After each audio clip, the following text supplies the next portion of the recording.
Barbados, get up. Good morning. Good morning, Barbados. Good morning. Good morning to you. Good morning. Morning, morning, morning. Good morning to you. Good morning. Morning, Barbados. Good morning. Good morning to you. Good morning. Morning, Barbados. Good morning. Wake up, wake up, wake up. Morning to you. Good morning to you indeed. So good to have you in company. Time to say morning, Barbados. We are at Standard Showroom in Wildey once again. So thank you so much for joining us for today's presentation. I'm Tisha Hines and I'll be with you until 8 o'clock this morning. And as you can see, it's nice and dark outside, but it's going to be light pretty soon. And of course, being out of the studio, we're able to see when the sun comes all the way up. And as you move around outside in this very, very busy area, you can see the lights passing outside and so on here in Wildey. So we have a great show planned for you today, and I'm hoping that you can stick around for some of the action. We have Family Matters back again today. I know we're not talking about Urkel, for those people who remember that show. Yeah, that would be in my time, so I'm not sure how many younger people might know. So we have Cornelius Bartlett, family advocate, preacher, teacher, life coach, mentor, motivational speaker, business consultant, etc. He is here with us, and we are going to be talking a little bit more about things that affect the family. We also have Fabian Sargent, who is a social worker, and he, of course, is head of the men's organization. So they're going to be here as we continue discussing things about parents and family and what we need to be doing to be able to get our families on a good track. Also, Wayne Punka Willock is going to be here. He can now take off the title of author under his name.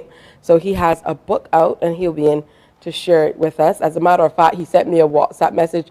The book is now ready. It was kind of like one of those messages that the angels get, should you accept this task? So, we look forward to hearing more about that book. I'm sure it's going to be very interesting. And if you're a little one and you don't know, Punka Willock is a very important guy here in Barbados when it comes to Tuk and the Tuk band and Tuk music. He is the guy who really got behind it, and that's why we can call it our very own. In our business-to-business segment, we are looking at institutional meetings, and Her Excellency Tonika Seeley Thompson, the Ambassador of Barbados to Brazil, she's going to be in to share with us on the purpose of a visit that is coming up with the Brazilians. They're going to be here as we continue to make linkages with our neighbors in the south of the Caribbean and in Latin America.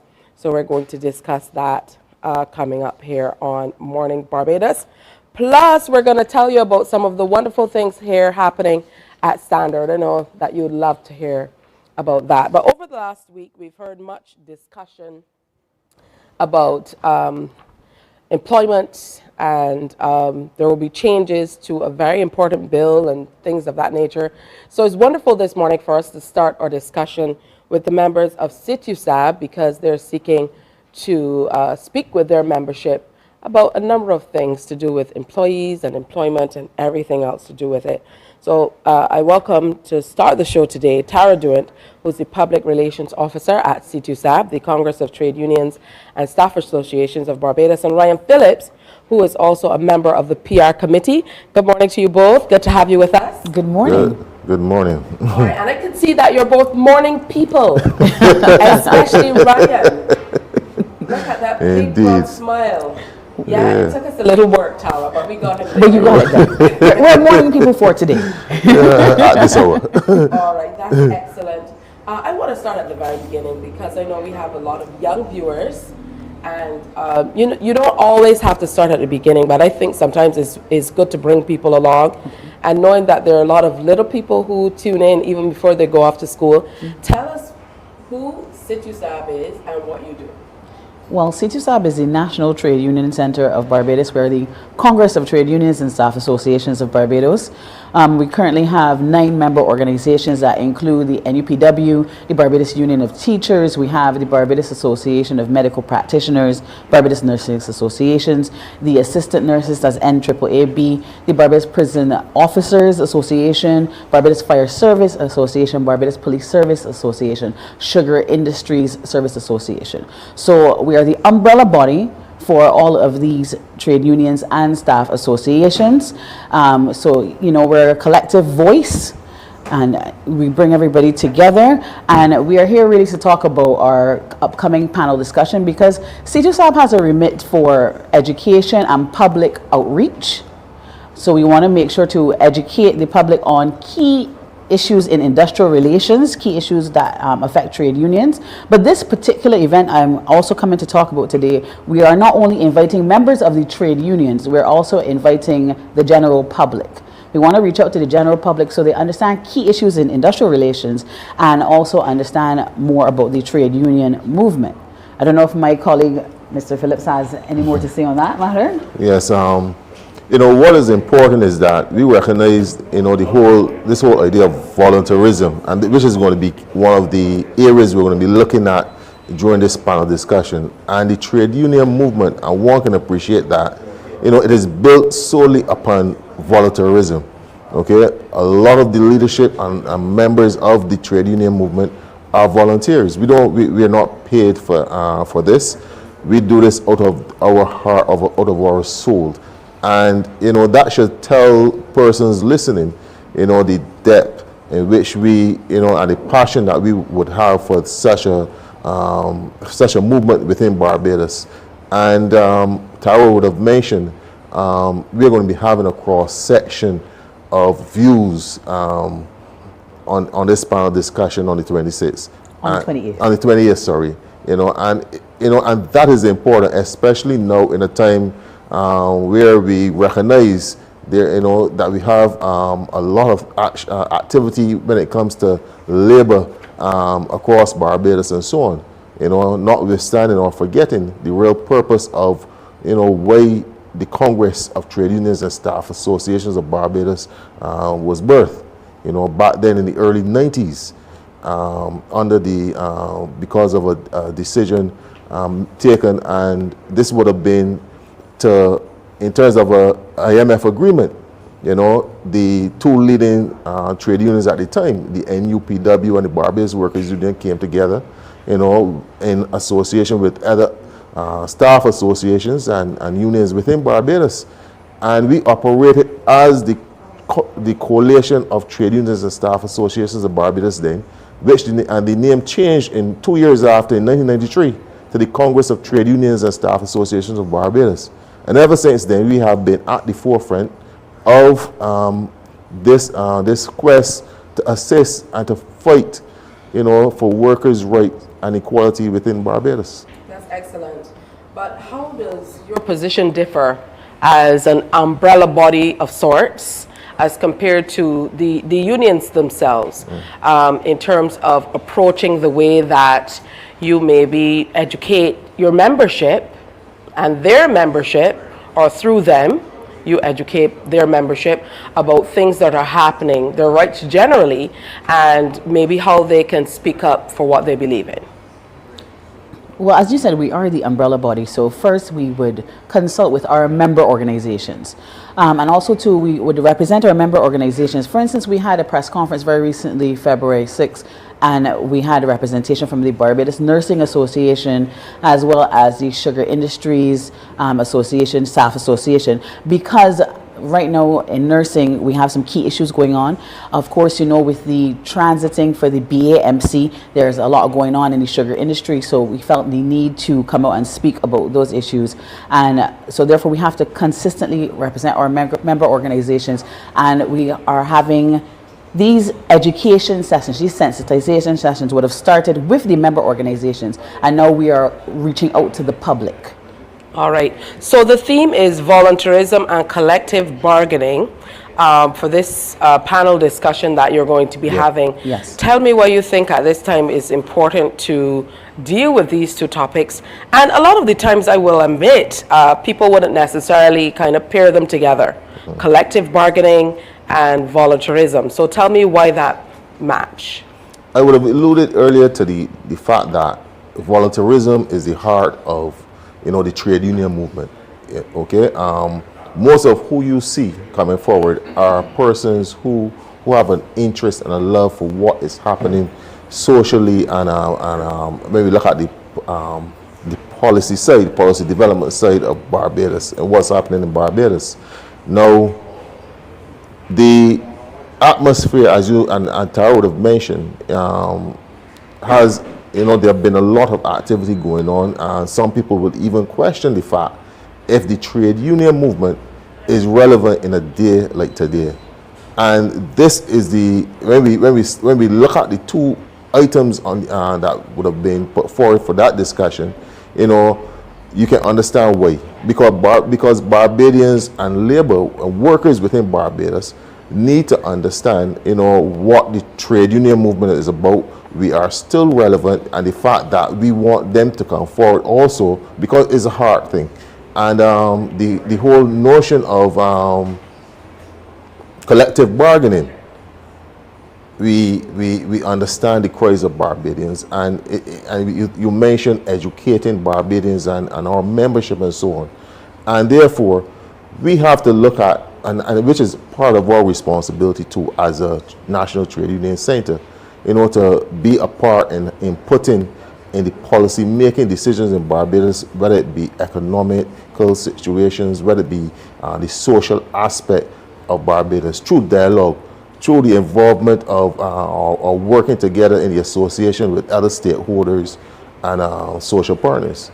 Absolutely. Now, the thing about volunteerism, and I too believe it's very, very important, but the thing about volunteerism, and I think it was found in a study a few years ago. Unfortunately, I can't remember where I read it, maybe in one of the international journals or so. They talked about how young people benefited from volunteerism, and the ones who benefited most from things like internships that came out of volunteerism and so on were the ones who didn't necessarily have to get paid. There were the ones who their parents could kind of afford to say, you just go do this, get the experience.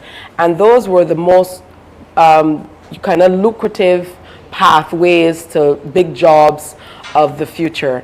So what do you think we really need to do to be able, because we know there are a lot of young people who would love to intern, but these might be the head children who cannot afford to, or who their parents can't tell them, go off and study till 25 and get it done.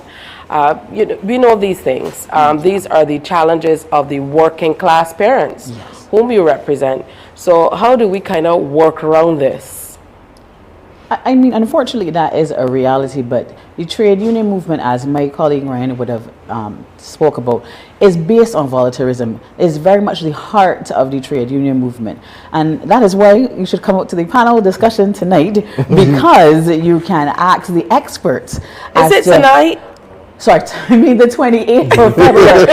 Both of us keep saying 26th. Wednesday, the 28th of February is going to be from 6 to 8 p.m. at the NUPW headquarters, Horatio Cook Auditorium. You should come out and hear from the experts, because we still have to keep volunteerism alive if we are going to continue with this movement, because it is the very heart of the movement. And volunteerism as well, being a volunteer, I find also builds character. There's a lot of things I have learned from volunteering across many different organizations, and we want to encourage young people to come and do the same. We do understand the challenges, and these are things that we want to discuss and talk about at this panel discussion with our experts. We're having the perspective from academia, from Dr. Wayne Soverall, the perspective from the private sector, from Mrs. Sheena Mears-Granville. We're having the perspective from labor, from retired Chief Labor Officer, Mr. Vincent Burnett. Our moderator will be the Deputy General Secretary of the NUPW. So you have this wide range of perspectives. We'll have discussion, question and answer, so we can really come out and get to the heart of it. Why be a volunteer? Why is it still important? How are we still going to do this in 2024? And to add to what your question, the Congress of Trade Unions and Staff Associations of Barbados actually do have a youth arm, and we're encouraging young people, to come forward and be a part of what we do, because as Tara would have said, building character, building that knowledge base and understanding of the movement and appreciation for the movement and so on. And in the past, we would have engaged persons from even the community, Barbados Community College, to work with us through internship and give back program and so on. So we are still engaging young people and helping them to understand, the role that they can play, in terms of, the volunteerism aspect of the movement. All right. That says it all for me. And I think what people need to bear in mind is volunteerism doesn't necessarily have to be, committing 24 hours a day, Yes. but it means committing at least some of the time Some you of have the time, available. yes. And that makes all the difference. And really lending a skill set that you might have, something that you have available to give that won't, pull too Right, it might deeply be on a you. So skill final that word for you, Tara. that you already have. So you don't, it's not a matter of you have to go and train. Use the skills you already have and give back to the community. Giving back is so important. It's true. Yes. Yeah, it's what's going to make our community even better. Thank you so much, Tara Durant, Public Relations Officer, and Ryan Phillips, who is PR Committee Member for the C2SAB Group, the Congress of Trade Unions and Staff Associations of Barbados. I see you saying, there's one more thing to say, Tara. No, I'm just saying, I'm reminding you again. Wednesday, February 28th, panel discussion under the theme of volunteerism and collective bargaining, NUPW headquarters from 6 to 8 p.m. at the Horatio Cook Auditorium. And again, we're inviting trade union members and members of the general public to come out to this event. All right, thank you both for coming in. Thank you, teacher. And I hope that Ryan can go get a little sleep before he yes. has to move again. Oh, yes. All right, always great to see you guys. Thank you. Hey, we're going to take another break and come on back. Stay with us on Morning Barbados. We are live from Wildey at the Standard Showroom. Morning, morning, morning. Good morning. Good morning to you.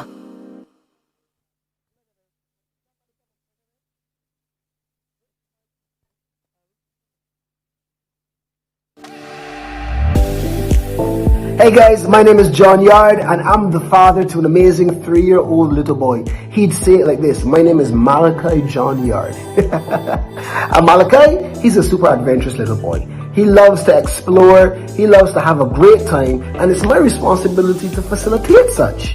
One of the things that I do is ensure that the spaces where he's around, that they're safe from danger and harm. As a father, I also recognize that there's some things and some threats to his own safety as a child that we can't see with our physical eyes. That's why we believe in vaccinations as a family. I want my son, my adventurous little boy, to be as adventurous and as curious in this world as he possibly can, safely. We believe that DPT vaccination safeguards our son from tetanus, from diphtheria, and so many other viruses that are out there. My parents did it for me, I'm doing it for my son, and I really hope that you do it for yours. God bless you.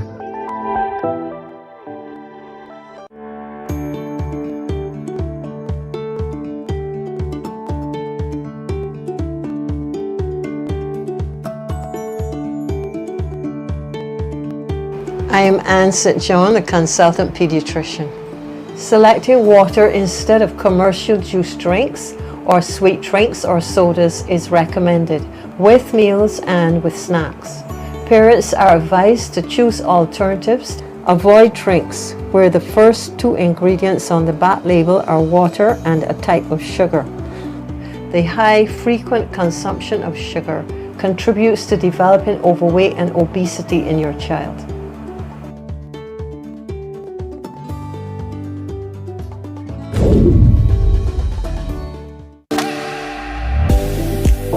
What's going on, everybody? It's Mahalia from Mahalia's Corner and the band 2 Mile Hill. I'm about to become a mommy for the very first time, and I know there's so much that I can't control as my baby grows up. And while that's the truth for all parents, there are some things we can do to help set up our little ones for a long and healthy life. And one of those things is making sure that they're immunized against deadly but preventable diseases like polio, rubella, and mumps. Things like measles have been making a recent comeback due to a serious decline in childhood immunization.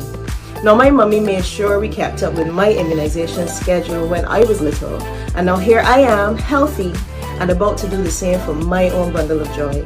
So I encourage you to get your little ones immunized, keep up with their immunization schedules, and give them the best chance at growing up strong and healthy and having the opportunity to make a positive impact on the world.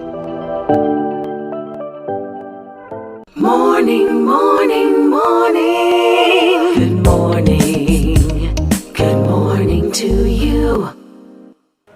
Good morning, Morning Barbados. We're spending some time in Wildey. Of course, lots and lots of traffic. I'm sure you're heading out to work and school, whatever you're doing, just be safe.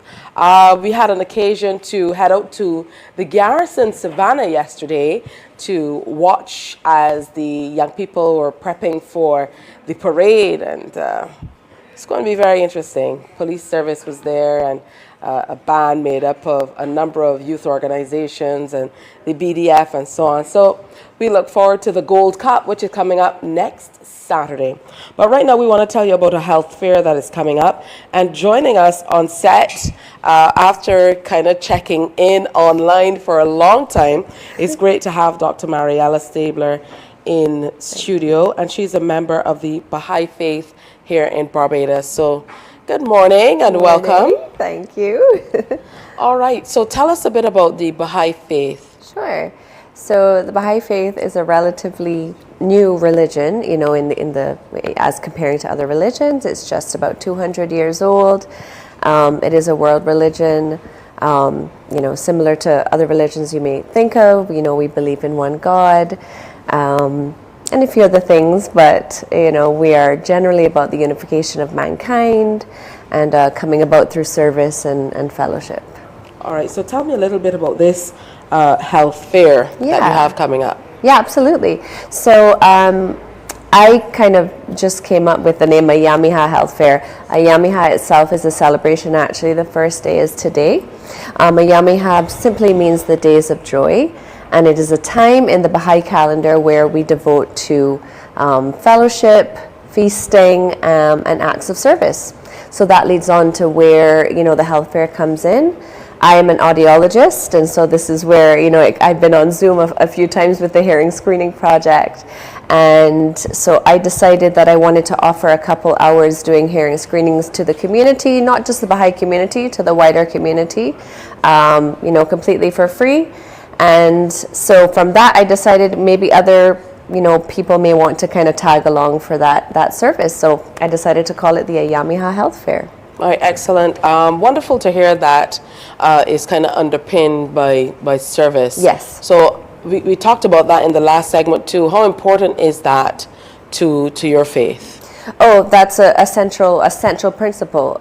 Without that, you know, we wouldn't be doing anything, because the Baha'i faith is a faith where we don't have sort of priests and people presiding over us. It's mainly Baha'is going out there in the world and teaching in whatever different ways, you know, sharing prayer books or sharing prayers or writings with persons. So this sort of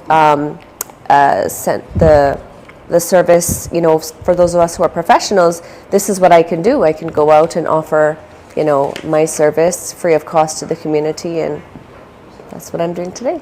The faith has been here in Barbados since around 1966. Yes. How has it been received, and how has your membership grown throughout the years?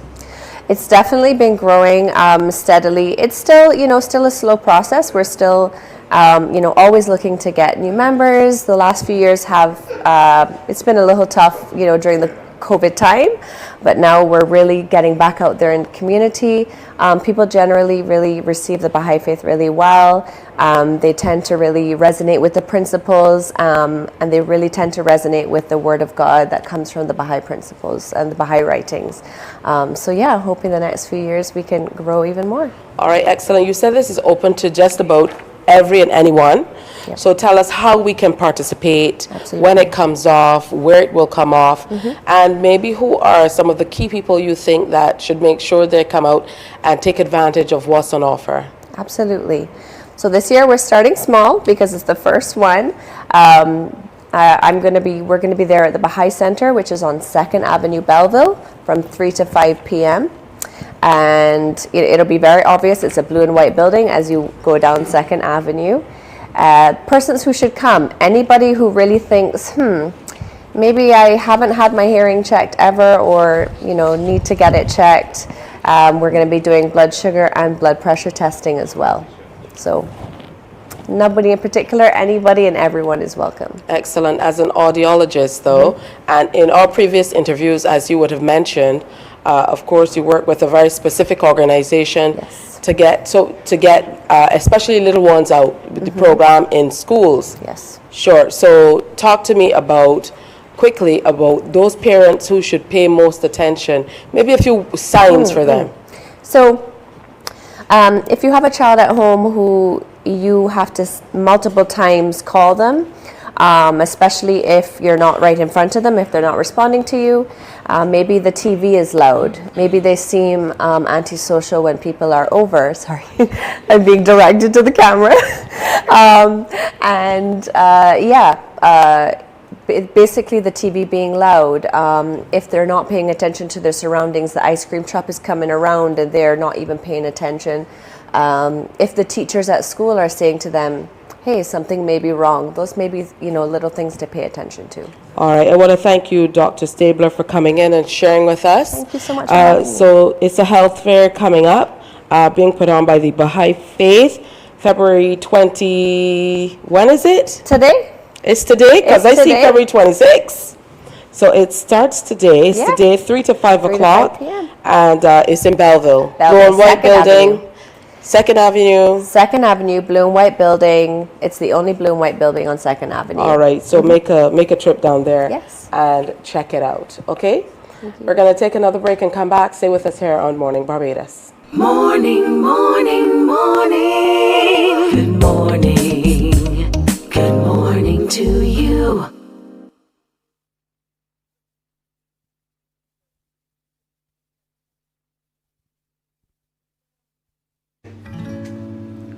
Hi, good day. I'm Auntie Diane to some of the children in my life, but I'm also Dr. Diane Brathwaite from the Barbados Diabetes Foundation. So it has been shown that consumption of sugar in excessive amounts contributes to diabetes, hypertension, cardiovascular disease, acne, concentration problems, putting on excess weight, and I could go on and on. Do you know that some of your favorite juices, soft drinks, flavored waters contain as much as 6, 10, 12, 17 teaspoons of sugar? 17. I bet you didn't know that 1 teaspoon of sugar is equal to 4 grams of carbohydrates. So when you drink a drink that contains 53 grams of sugar, do the math. How many teaspoons of sugar are you drinking? Give me water instead. Rethink your drink.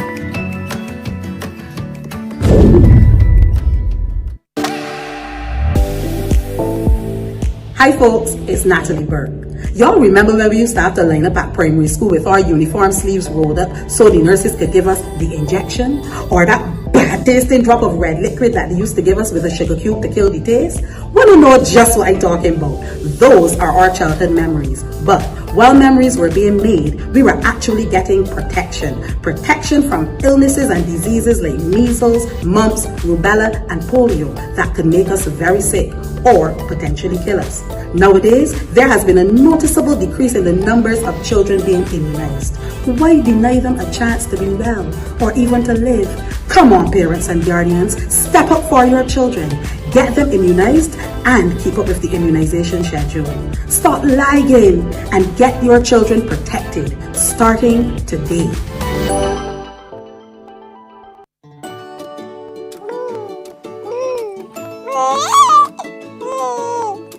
I'm Anne St. John, a consultant pediatrician. When packing healthy lunch boxes, do include a fruit, which includes a banana, apple, orange, or grapes to supply fiber. Aim for low-calorie packaged snacks without the mention of flour or sugar amongst the four 4 ingredients on the back label. 1 in 3 children in Barbados is affected by overweight or obesity. Let us join together as parents and care providers to reduce the further development of this chronic non-communicable disease within our communities.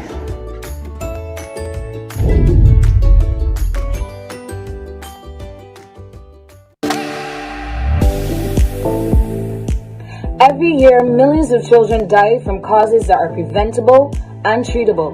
Scary, right? It's a Songbird Nikita, mom of 2 young boys, Knox and Noah. And rates of immunization have been backsliding to their lowest levels in the last 3 decades, which means that children are missing out on routine vaccines that can help keep them safe from deadly diseases like measles, mumps, polio, and even tetanus. I want to encourage every mom and dad out there to give your child the opportunity to live a healthy life, one that they will not only survive, but thrive. Protect your child as I protect mine. Morning, morning, morning. Good morning. Good morning to you. It's time for Family Matters, a segment that we decided to bring to you to discuss things that have to do with our families.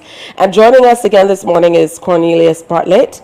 And we told you he's family advocate, preacher, teacher, life coach, and so much more. And he's here again today. Fabian Sargent, who's a social worker. That's the short part of it. He's here too. So good morning, gentlemen. Good to have you with us. Good morning. All right, and I think Cornelius brought you this morning because he wants to outnumber me. So 2-1 today. 2-1 is bacchanal. All right. So today we're looking at parenting. Another very interesting topic and very subjective in terms of how people approach it. I must say. So I want to start with your definition, Cornelius, of what is effective parenting, because I think that's the difference. And for a lot of people, that's where we kind of waver. What is effective parenting to your mind? Okay, first of all, let me say that parenting is actually the manufacturing, I want to use graphic terms, if I may. It's the manufacturing plant or in place of manufacturing for future generations. So one of the things that I find that people make the mistake of is assuming that a baby is just a baby, or a baby is a toy. And some people, a baby is beautiful, but some people show off with their baby because they think that, this is such a nice acquisition to have. But at the end of the day, on the serious side of it is, every single child, if all goes well, will grow up to be an adult. And when we look around at our society, we look around, let's start in the family. We look around at the family relationships. We look around at relationships in the workplace. We look around at the streets. We look at gangs, and we look at everything. Every single criminal, every murderer, every single serial killer, every single person that is involved in anything that affects the world started as a baby. As they say, they weren't born big. So it brings into question the whole issue of parenting. What is the connection between what we are seeing today in terms of vices in our world, in terms of dysfunction, in terms of pain, in terms of suffering, in terms of suicide, in terms of all of the things that we are seeing in society? What is the connection between what we are seeing and this thing we call parenting? And I want to say this, that for persons out there who are maybe housewives or house husbands, and they're thinking, I really need to go and do my degree, and I feel so shortchanged because I didn't get to do my degree. And degrees are important. I want to say this to you. I want to say, before I let you move on, that parenting, and I'm going to say it slowly, parenting is the most important job on the face of planet Earth. It always has been, and it always will be. And let me just say that we can read all of the manuals in the world. There's one manual that we need to come back to that will form the heart and soul of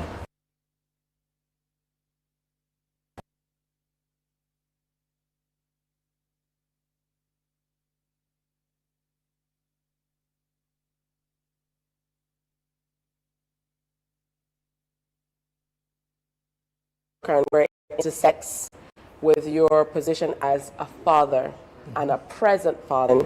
From your perspective as a social worker and where it intersects with your position as a father and a present father. Yeah. What is effective parenting?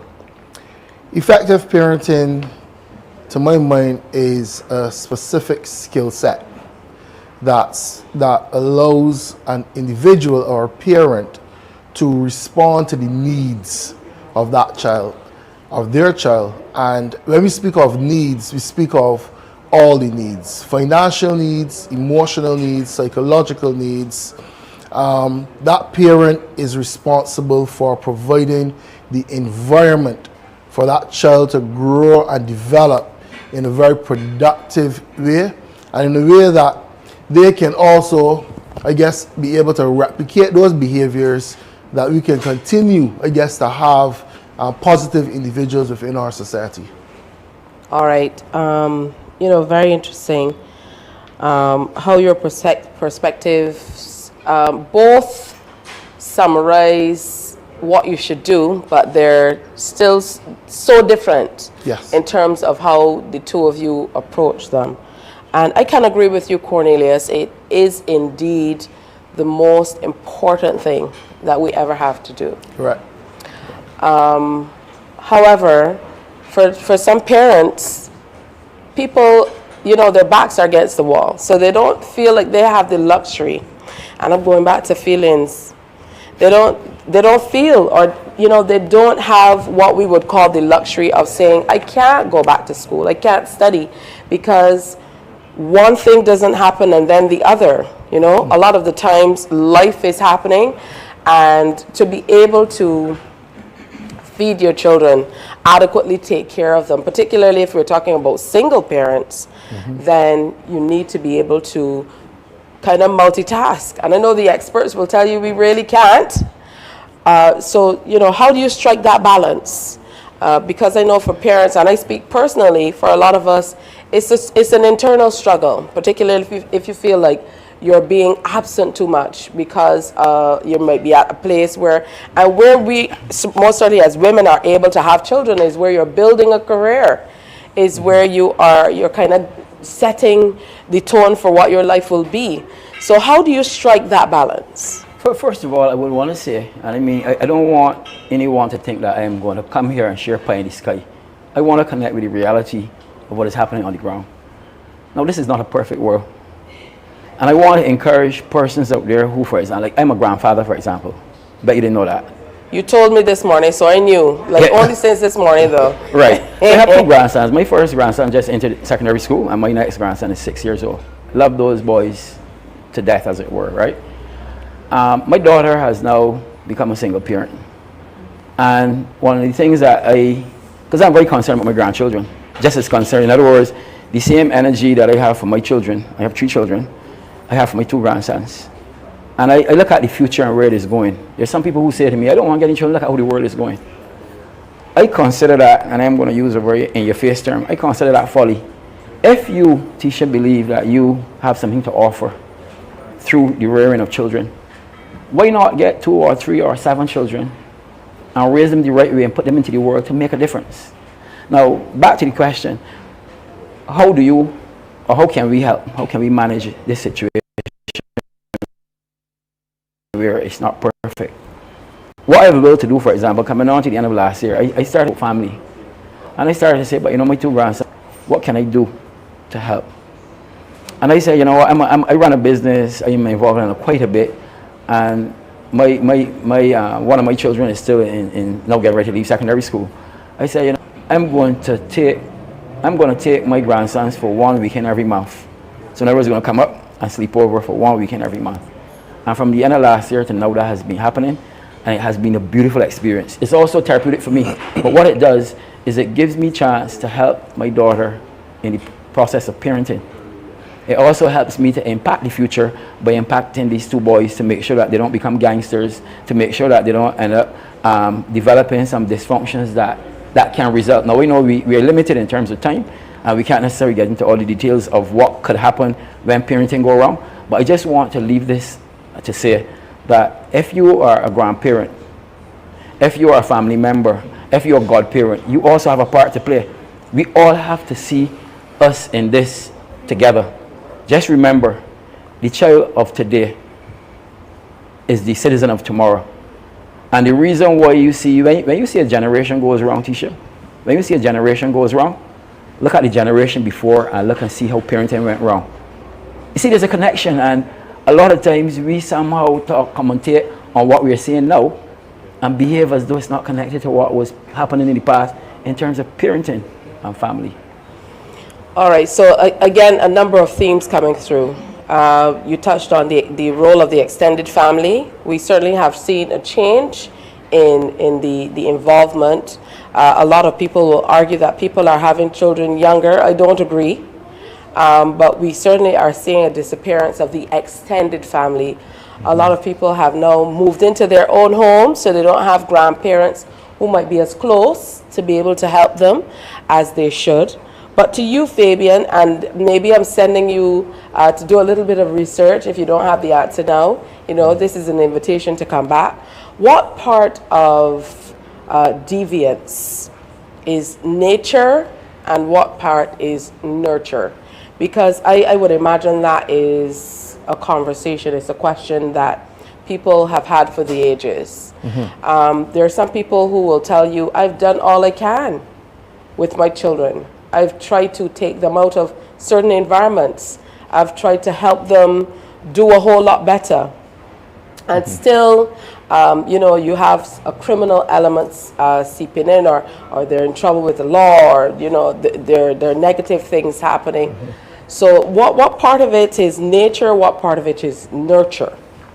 Okay, so that's quite an interesting question.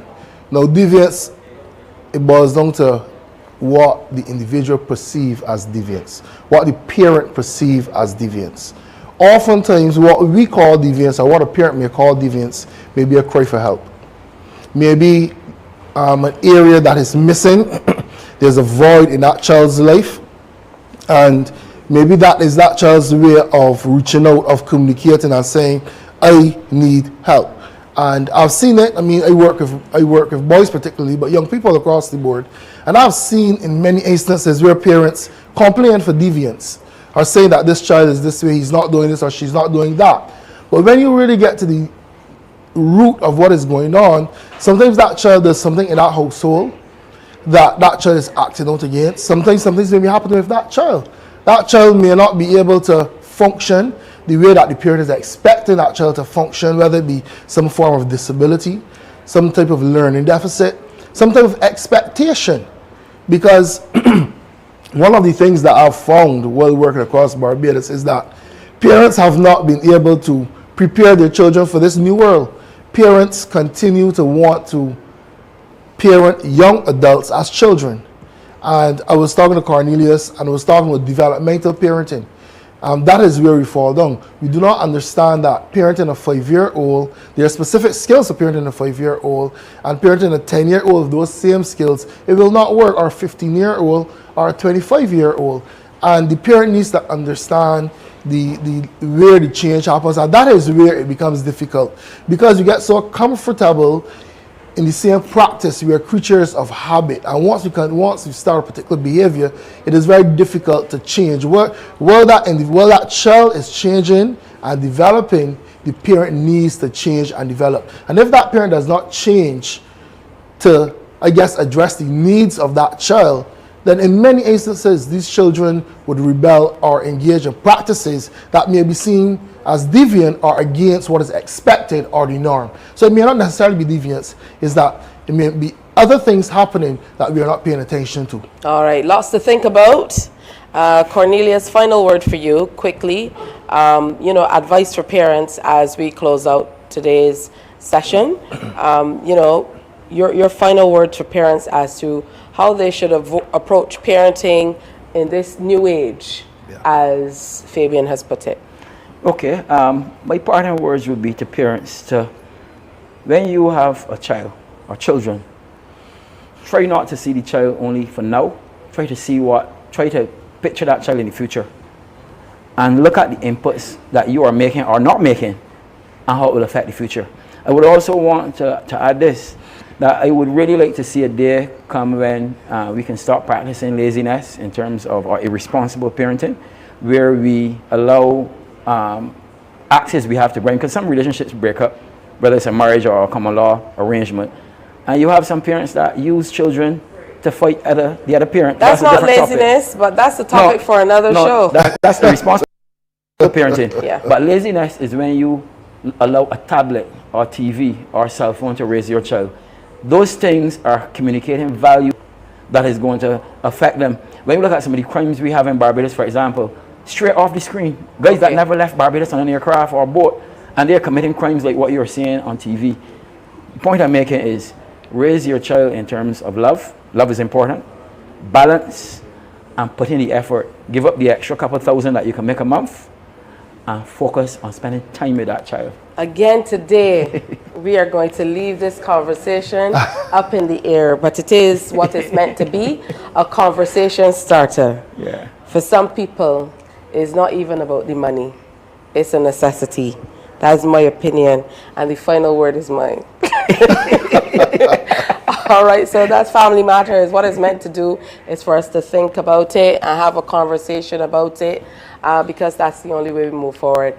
Hey, we're going to take another break. At some point, we're going to update you on the news as well, but we have lots more to come, and we're talking about business to business as we look toward the south next. Morning, morning, morning. Good morning. Good morning to you.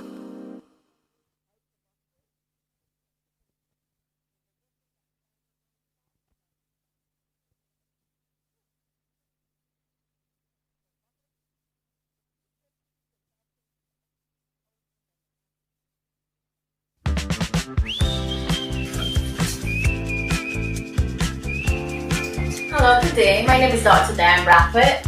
I'm the Clinical Director at the Barbados Diabetes Foundation and also the lead consultant at the Diabetes Clinic. My tip for the week is plan it. And what do I mean by plan it? If you think about it realistically, we all live very, very busy lives. And if you take the time to plan your meals and nutrition over the coming week, you'll find that you'll actually eat healthier meals, spend less money, and they'll probably actually taste a lot better. So what exactly do I mean by plan it? Where are you going to go? What are you going to buy? Where are you going to shop? What about your budget? When are you going to cook food? Maybe when are you going to prepare snacks for maybe the kids in the week? Take this cantaloupe, for example. There's so many things that I can do with this. I could actually use this to make an unsweetened natural juice. Maybe hit it with a twist of lime. I can also cut it up and just eat it as fresh fruit. Maybe I can actually make a smoothie with it, with yogurt. You know what else I love to put cantaloupe in? Salad.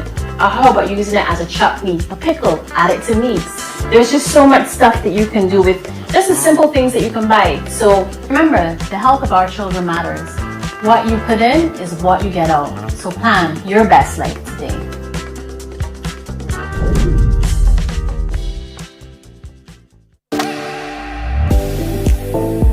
Hi everybody, my name is Stephanie Chase, an educator tasked with providing a safe environment that is conducive to learning for the children in my care. It is therefore very important for me to encourage parents and guardians to get their children vaccinated. Picture this, 30 children in a classroom sharing food, drinks, snacks, and work materials, occupying the same space. Now, if one of those children comes to school ill and educational administrators are not aware or informed, the chances of other children in the classroom becoming sick, it's highly probable. Now you may be asking, why should I get my child vaccinated? Here is the thing, vaccinations work. They safeguard your children from becoming ill or dying from diseases such as mumps, measles, rubella, polio, or tetanus. Now listen very carefully. The Ministry of Health and Wellness has provided very important information for you to make an informed decision. As someone who has been vaccinated as a child and who continues to be vaccinated as an adult, I can assure you that vaccines work. I protect you, you protect me, and together we can protect everybody. God bless. Morning, morning, morning.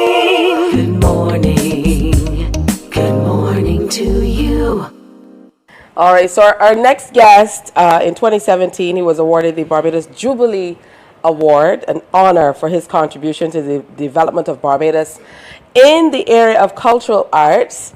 And I don't think there is anybody else in Barbados who can boast that a song they've made, a culture, a movement that is credited to them is now such a big part of Bajan vernacular. A lot of people say you're like punka donkey all over the place. Or some people say you're like punka all over the place. So in any instance, you're absolutely right, because punka is all over the place all the time. And he's here this morning. Good morning. Good to have you with us. Good morning, ma'am. Thank you very much for having me.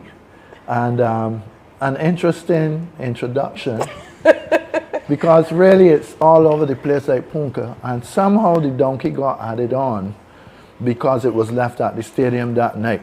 But I do agree with you that I don't think there's any other person who's been able to get their song as a title engraved into the cultural vernacular of the language, you know, the country itself. Yeah. Well, it's wonderful that you've cleared that up, because you know, the donkey has been the thing that's been all over the place for a long time, and then it was punka, but now you have cemented that through the title of this book. Definitely. It's called Punka All Over the Place. It's called All Over the Place by Wayne Punka Willow. And importantly, autobiographical perspectives. So it's not just about what I would have done, but opinions and thoughts on the way forward, because if you actually do something and it affects you in a certain way, you can add something to that to educate people going forward, not to fall into the same trap, or things to look out for. So it is educational in itself. It has a funny element, and it also seeks to clarify the issue of the donkey and the fact that all over the place is not just about being here, there, and everywhere. Locally, but also having traveled as an ambassador for Barbados over many years, starting from probably 1979, Carrie Festa in Cuba. And also it speaks to the fact that in life, there are many areas that you can tap into, many different, I call them rivers. And all of those things are included in this book. It's now on Amazon, available in ebook format, and the audiobook will be uploaded shortly. Good stuff. Now tell me how you decided which experiences you wanted to share in this book. Yes, actually that part was quite difficult because there were so many things, and you have to end up leaving out some stuff. And even after I finished, there were things that came to me and I said, well, but I didn't include that, but I didn't put that in. So maybe there might be a part 2, you never know. But it may not be an autobiography at that time. I thought that I should clarify the issue of stereotyping, because you know, some people will say, well, that's Punka there, he's the top bar man. But they don't know anything else about what goes on behind that, education-wise, trade union-wise, you know, culturally wise, percussionist wise, penny whistle wise, top band, keeping it alive, and having taught it in schools for about 6 years, and some of those same students are now working with me from time to time. It's a good feeling, but not to be left out is the fact that this came to fruition because of the National Cultural Foundation. Interestingly, in their 40th year, doing a lot of hard work, they were mainly responsible for funding this project.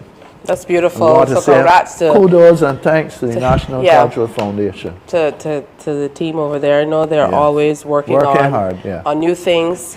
For you, what was your process like getting it down on paper? Are these stories that you have kind of curated in your mind or on paper before this? A bit of both. And you know, as you get older and the memory might be a little short, you have to jot down things or put them in your phone. Not jot them down. You got to put them down as time goes on. And then I spoke to a few people in relation to doing something like this. I must mention my publisher, Margot, during Canada. She was great, very helpful. When I started to think of it, I had spoken to Gabby, and I'm hoping that I could hear from him. I didn't hear from him. I messaged him because we are doing a launch on Friday at Accra Hotel.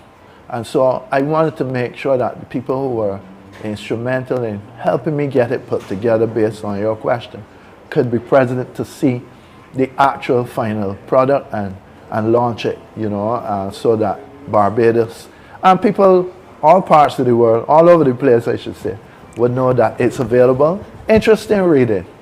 Good for stuff. Young and old. I know you mentioned that this kind of was an opportunity to show people that you're a whole lot more than just punka behind, you know, tuck music and so on. But don't you feel like because people kind of compartmentalized you over the years, you were kind of like one of the major forces in driving the interest in tuck?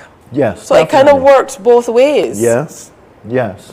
Yeah. One will tag on to the next. I believed, you know, I tried getting some history about the tuck band music from people like Potato Mouth and Seaman and Bessie. Well, both Potato Mouth and Bessie, they have passed.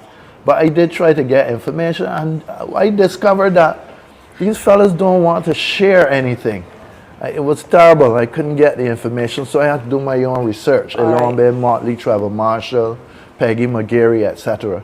And we went on, and we found that they were not given information, so it is now my task to share that information. Well, that's not beautiful. Just physically, but and what a lot of people don't realize is that information sharing is what is their legacy, to make sure that whatever you built carries on. I understand you have a present for me. I'm going to close my eyes because I love presents. You like presents or gifts? Which one is better? Now this one is a present which I will present to you. Officially signed to Tisha from Wayne Punka. Oh, thank you so much. Your personal copy. You know, take your time and read. And one of the interesting things, after each chapter, I have something called lessons to be learned. Okay. And that section is the one where I would say young people would have an opportunity to say, oh, these are the things I need to look out for in each specific area of life. Thank you so much. All Over the Place by Wayne Punka Willa, Autobiographical Perspectives. Make sure you pick it up. I'll read it, and then of course at some point in time we'll be able to share more about it. My gift, how about that? Yes, my present presented by Wayne himself, and I have it in video. And we're going to take a break, come back with the news. Remember, we still have South to South relationships, business-wise, to talk about here on Morning Barbados as the sun is high in the sky and we are at Standard in Wildey. Stay with us. Morning, morning, morning. Good morning. Good morning to you.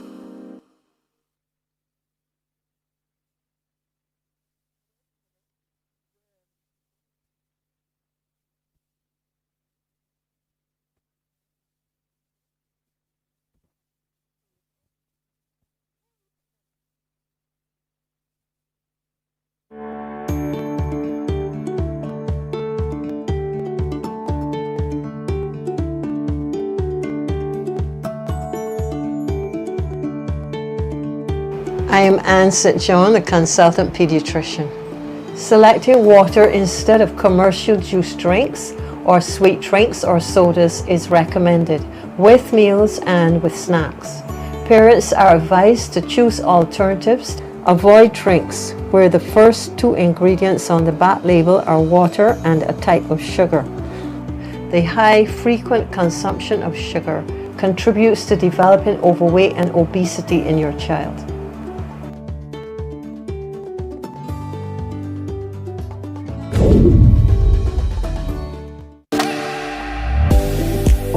What's going on, everybody? It's Mahalia from Mahalia's Corner and the band to Mel Hill. I'm about to become a mommy for the very first time, and I know there's so much that I can't control as my baby grows up. And while that's the truth for all parents, there are some things we can do to help set up our little ones for a long and healthy life. And one of those things is making sure that they're immunized against deadly but preventable diseases like polio, rubella, and mumps. Things like measles have been making a recent comeback due to a serious decline in childhood immunization.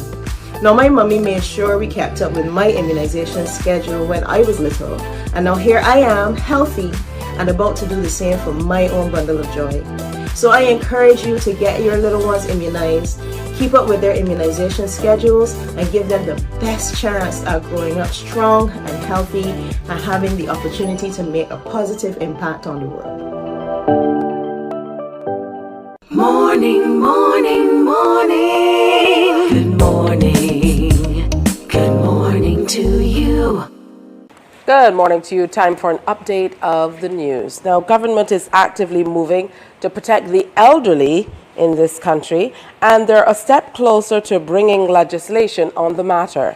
That revelation from Permanent Secretary in the Ministry of People Empowerment and Elder Affairs, J. Hugh Wilshire. Cabinet last year approved a very comprehensive national policy and strategic action plan on the elderly. And we are now at the point where we actually have drafting instructions for the preparation of legislation to deal with a lot of the concerns that have been raised by the elderly, including elder abuse, financial abuse of the elderly. All of those issues are going to be addressed within the context of that legislation. A suite of new empowerment programs are on the cards for residents of the Cave Hill St. Michael area this year. They'll be rolled out thanks to partnerships between the Cave Hill Community Club and government.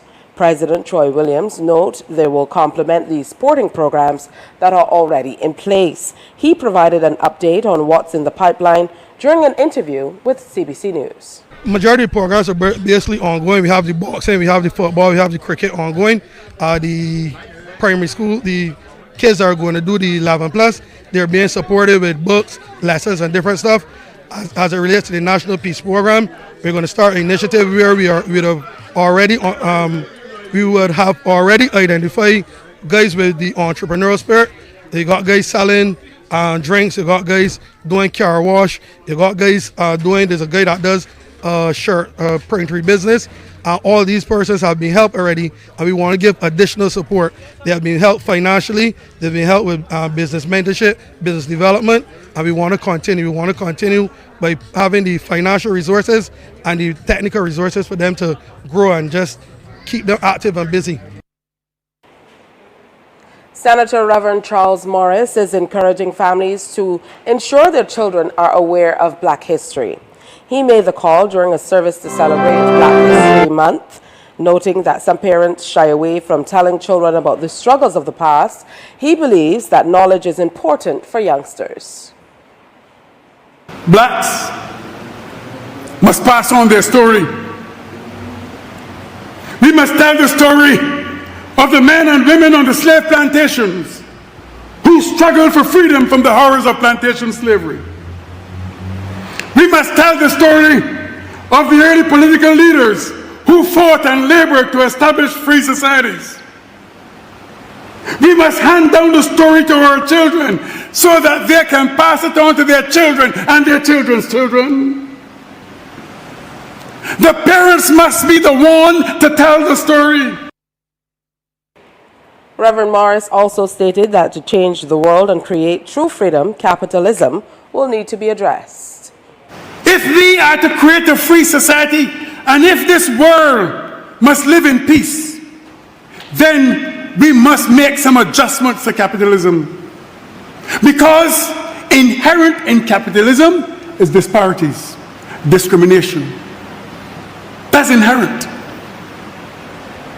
Racism. You see, the capitalist system cannot exist without these. It may call for a political revolution, not in the sense of violence, but in a deliberate transformation of the system and hence society itself. Even though dengue cases have been waning locally, health officials are not letting up on their efforts to eradicate the Aedes aegypti mosquito population. This week, the Vector Control Unit of the Ministry of Health and Wellness will concentrate its fogging exercises on the east and north of the island. One of the first stops will be in communities in St. Andrew. Afterwards, they will head to St. Lucie for 3 days. Then finally on Friday, they will wrap up fogging in St. James. Fogging takes place from 4:30 to 8:30 p.m. daily.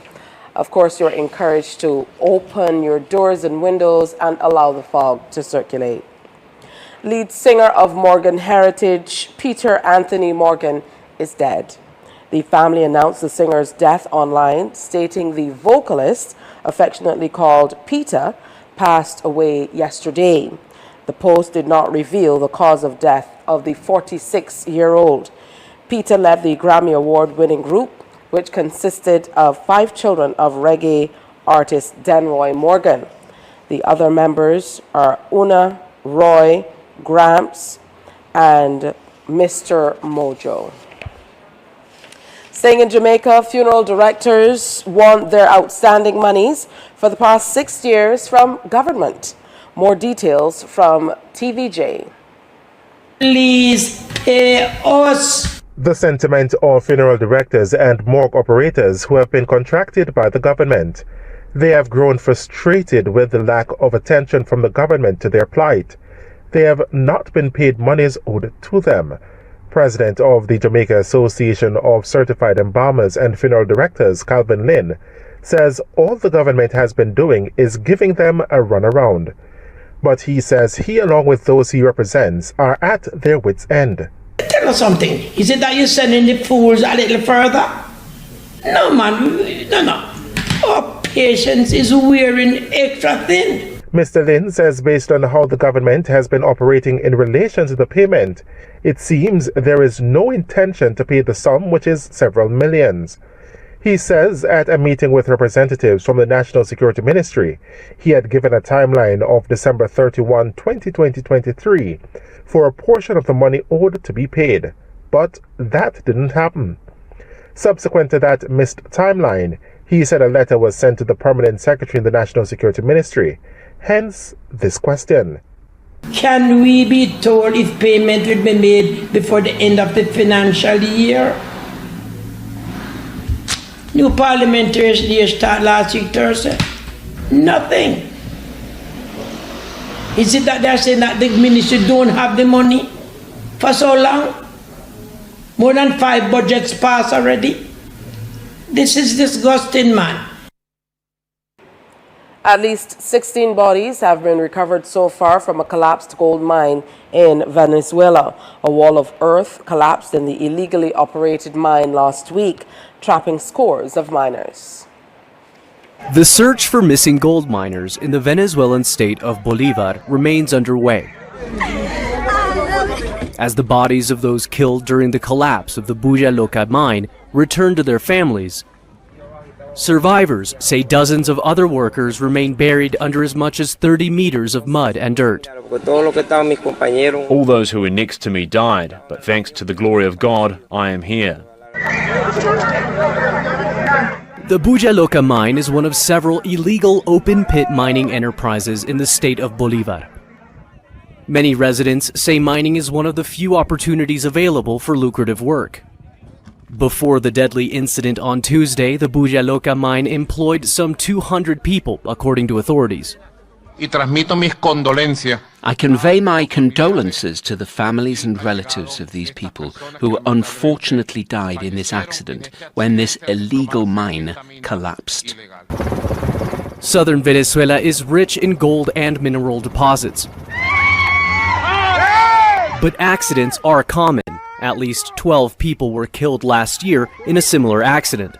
Those who are working there are working under conditions where there is no one looking out for them. As you can see in the images, these are pits that are dug with large machines, but then those who enter there have no personal protective equipment. Experts warn that a lack of government oversight and regulation on illegal mining means accidents like the one at the Bulla Loca are likely to happen again. Now in sports, a solid performance from Barbadian surfer Chelsea Tuak saw her advance to round 3 of the ISA World Surfing Games in Puerto Rico yesterday, which is an Olympic qualifier. Tuak was second in Heat 6 of round 2 in the women's section with a wave total of 9.27. That heat was won by Tatiana Weston Webb of Brazil with 10.50. The judges have been throwing out big numbers for that. We'll see if Chelsea Tuak, see right there, you know, a nice turn, but not in a super critical part of the wave, but she's making it work. Wave shoulders off down the line. So 3 turns right there. Nothing super impactful, but a great way to start your heat. 4.67, and this was the wave that you were talking about. Real smooth, nothing real critical, but just ticking every box. I mean, to surf that wave as perfectly as she did, good stuff right there. That's her backup at the moment, gets a 3.5. And that's it for today's news presentation. Do join us at 12 noon for the news at noon, which is Newsday on TV8, followed by The World at 1 through our radio network of stations, 100.7 FM, 94.7, and 98.1 The One. Morning Barbados continues after this. Morning, morning, morning. Good morning. Good morning to you.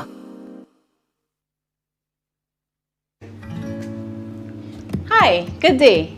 I'm Auntie Diane to some of the children in my life, but I'm also Dr. Diane Brathwaite from the Barbados Diabetes Foundation. So it has been shown that consumption of sugar in excessive amounts contributes to diabetes, hypertension, cardiovascular disease, acne, concentration problems, putting on excess weight, and I could go on and on. Do you know that some of your favorite juices, soft drinks, flavored waters contain as much as 6, 10, 12, 17 teaspoons of sugar? 17. 17? I bet you didn't know that 1 teaspoon of sugar is equal to 4 grams of carbohydrates. So when you drink a drink that contains 53 grams of sugar, do the math. How many teaspoons of sugar are you drinking? Give me water instead. Rethink your drink.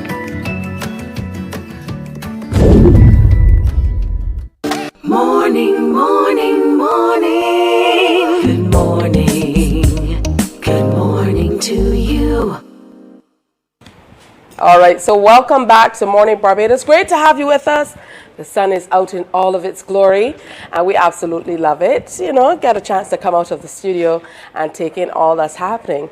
Now, we're just past AgroFest, and we heard about a huge contingent from South America and north of the Caribbean who were here for that. We've also heard about a number of business-to-business meetings that have taken place or are to take place as well. So we've invited Her Excellency Tony Casilli-Thompson, Ambassador of Barbados to Brazil, to join us this morning to talk a little bit more about how things are going. Good morning and welcome. Good morning. Thank you very much. It's a pleasure to be here. And may I say congratulations on the work that you're doing. It's nice to be in the studio. Thank you so much, and it's good to see you. Good to see you too. I mean, this goes back a long time. I was thinking, when was the last time?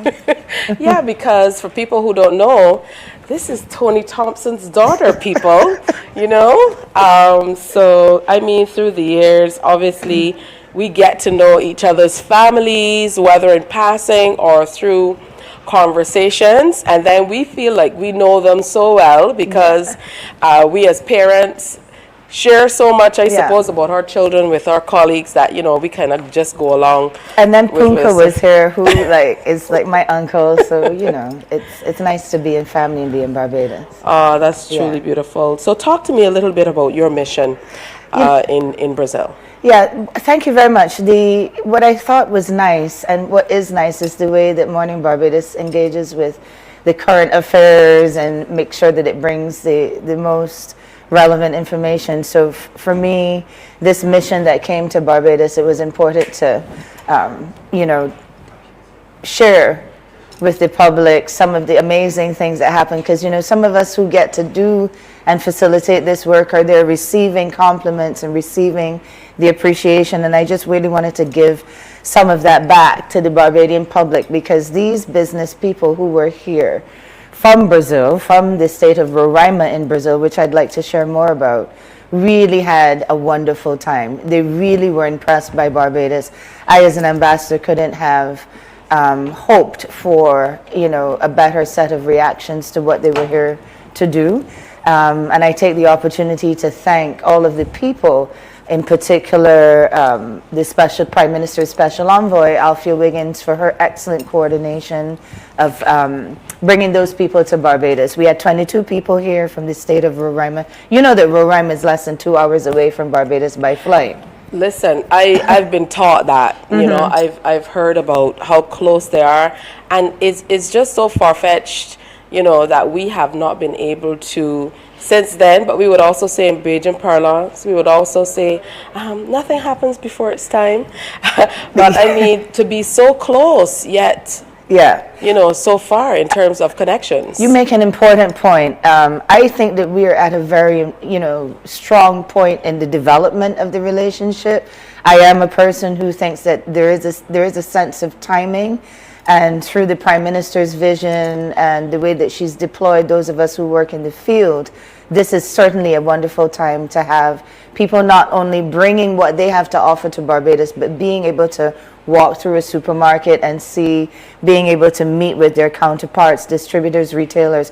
So we had people who supply everything and can supply everything from meat to fruit, beef, pork, chicken, fish. There's wonderful fish farmers who are hoping to do partnerships with Barbadians. And this is a time, Tisha, where Bajans need to feel as though what is happening out there in Brazil is also for them.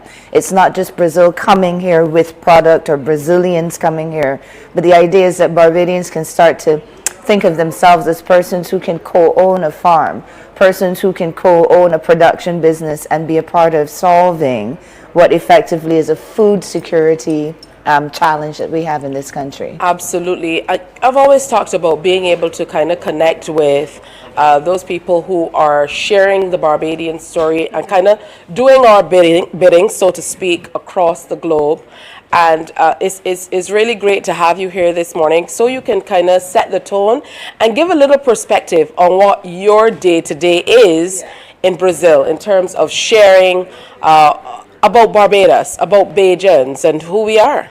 So one of the things that I just stay with the guys from this mission, one of the things that they were very impressed by about Barbados and the way that we as Bajans, and I wouldn't say myself, I rely on every taxi driver, every porter, every person working in a restaurant to support me in creating an image. And they were very impressed with our infrastructure. They felt at home. They also were very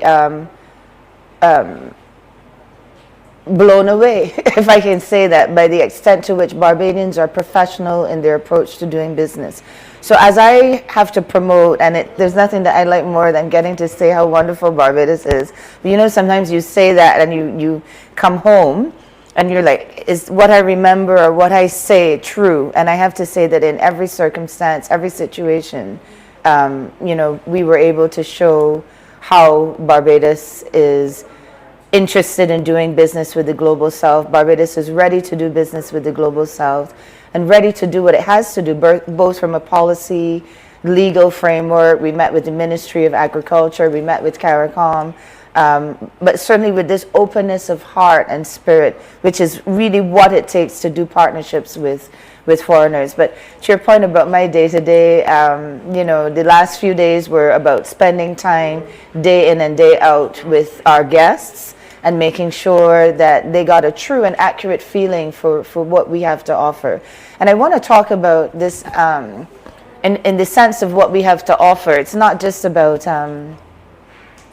agriculture. Agriculture and food security is primordial. My eyes are running water. Must be happy to see you. but there's a whole framework for what it means to be able to capture these partnership opportunities with people who may not necessarily even speak your native language. And a lot of the time we talk about language barriers, and I'm here to talk about language opportunities as well. Because once we start doing more trade in food, or moving products between one space and another, certainly the global south is Spanish and Portuguese. We are also talking about empowering people to be a part of that, and it not only being in the hands of, as I say, ambassadors and ministers and prime ministers, but it's something that should create opportunity for Barbadians. And in that regard, I wonder how many, as I was sitting thinking about this, I wonder how many people understand that by speaking English and being as proficient as we are in this second language that we have, yes, because I credit Barbadians as being bilingual from the get-go. In speaking English, we have one of the most important services that we can offer, which is an education service. And certainly for Brazilians who are trying to internationalize everything that they do, the Barbadian experience becomes something else. Barbados becomes a place where you can not only come to do business, but where you can come to sharpen the English that you speak to do business all around the world. And so one of the most impressive meetings that we had, the people who know me know that I'm passionate about education, but we went to the Barbados Community College, and the kinds of things that I know will be coming down the pipeline in terms of offering English as a foreign language to Brazilian, in terms of opening up opportunities for Barbadians to go to Brazil to teach English, and in so doing explore other opportunities. I'm very impressed and excited about those, Tisha. Ambassador, what do you think has changed? Because for a long time, a great deal of people in Latin America look toward the north for development, for these language opportunities of which you speak, and so much more. So what has changed? What has shifted all of a sudden that seemingly, I know it's not all of a sudden, but that we are at this place? Well, you would remember, I think we're sort of in the same age category if you're not a little younger than me, but when I was in school at Harrison College, you were jealous of community college because that's where, all of the kids who were from Venezuela and Brazil and Colombia, it had this very cosmopolitan appeal. And so there was a time that we were the fine purveyors of Barbados as a place to come and study English, certainly from the people in the global south and the countries that I called. And I think we went through a little lull, but where we are now, and that is what I think is the invitation in your question, is very exciting. What has changed? Barbados has put on the world stage a voice like it has never done before. The work that our Prime Minister does on the global stage to make sure that this country is known, not just for what it says about how we can make this planet better in terms of her activism and for climate change, and for there being a better financial architecture to support us in equitably and fairly dealing with the challenges that are upon us, everything from overheating and freak storms to these questions of food insecurity. So what has changed is Barbados is also now a country that has a huge voice on the global stage. I also think what has changed is that we are in a high-tech moment that has also forced us back into a high-touch place. In other words, there's all the technology, and I can sit here and we can do this by the phone, but I'm sure you as a presenter realize that this human contact, there's nothing like it. There's nothing like being able to sit down and say, I'm going to my class now, or I'm going to meet the people who, the teacher spoke about, or I'm going to eat the food that I've learned about. So I think we are back in a place after the pandemic, in the face of increasing technology, where we are hungry again for human contact. This is my analysis.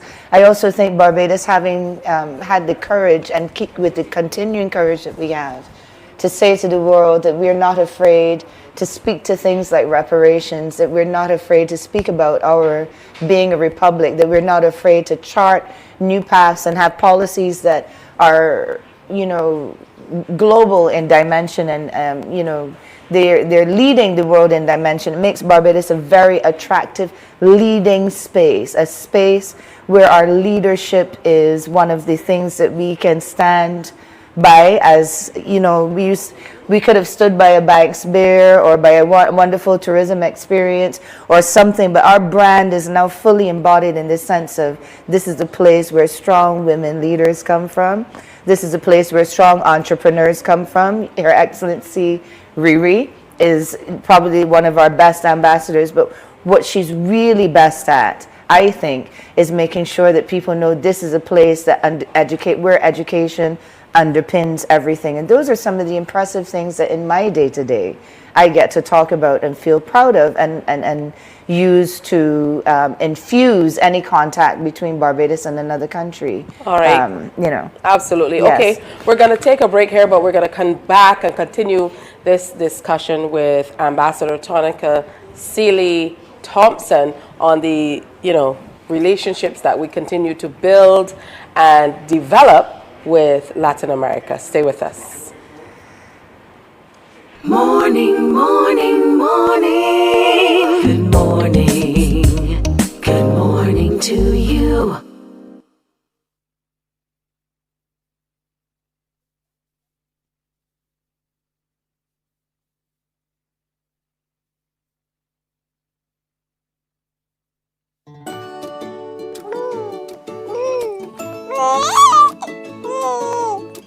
I'm Anne St. John, a consultant pediatrician.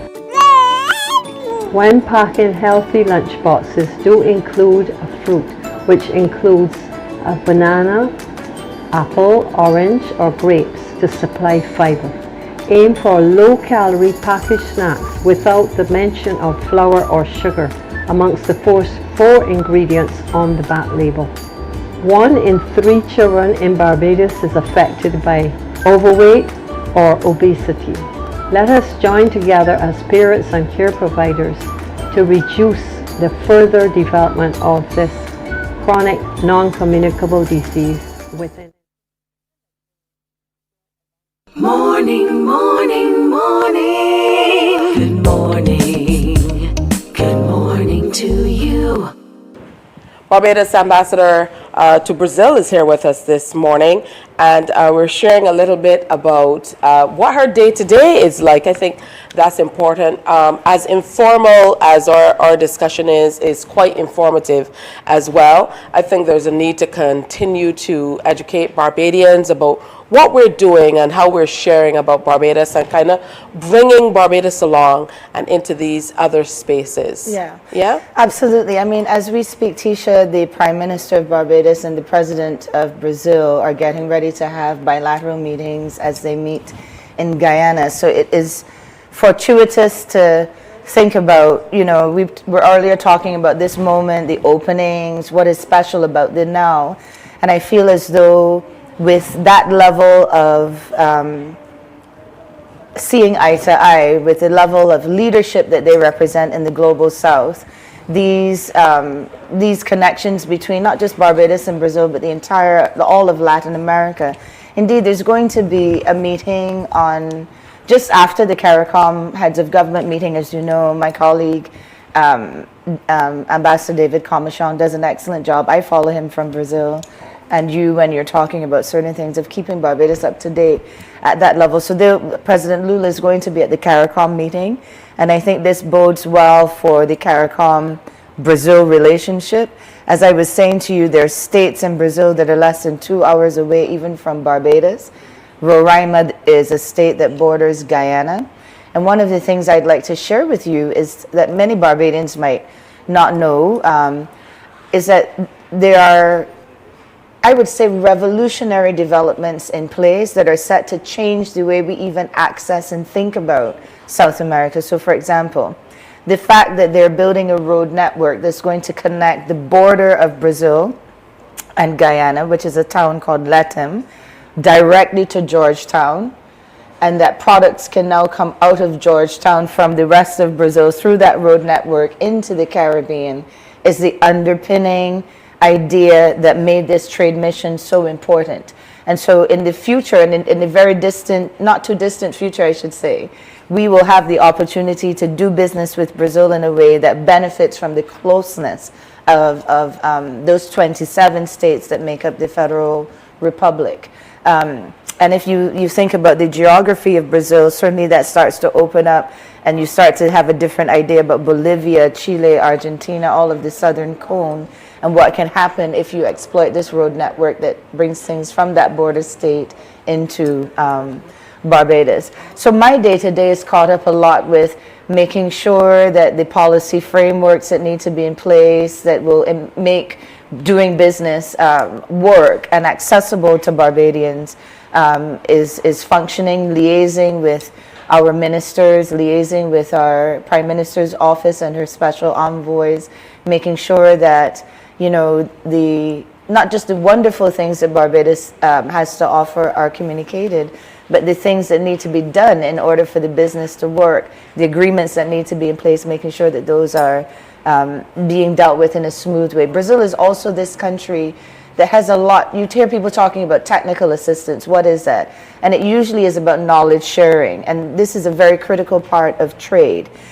Trade or any international relationship. If you, you know, work with a partner to do something or to buy something or to have something new in a market, you often need to have the knowledge and technical know-how about deploying that technology. Let's say renewable energy, which is something that Brazil is very strong in. Let's say we are talking about food security.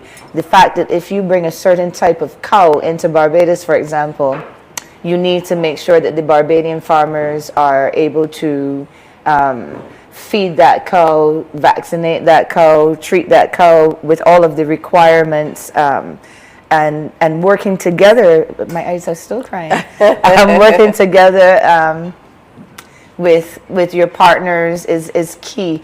And you know, before the break, we were talking about the importance of removing those things that may seem like barriers, like language, and making sure that you have frameworks in place for helping people to feel less burdened by the fact that they don't speak a language or another, which means raising up cadres, raising up groups of people, not just us. You can't convert everybody into a bilingual person, but raising up groups of people like the Barbados Community College does, as UE does, who speak both languages, who can operate in both languages.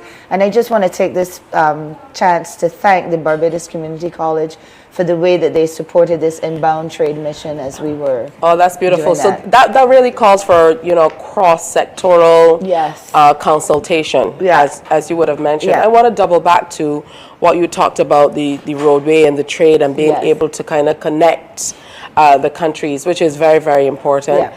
Such is the case here in Barbados. I know we've heard about ferry services. We're now seeing a lot more airlift, but all of this plays a major role in making life a whole lot easier when it comes to trade and exchanges between Barbados and South America.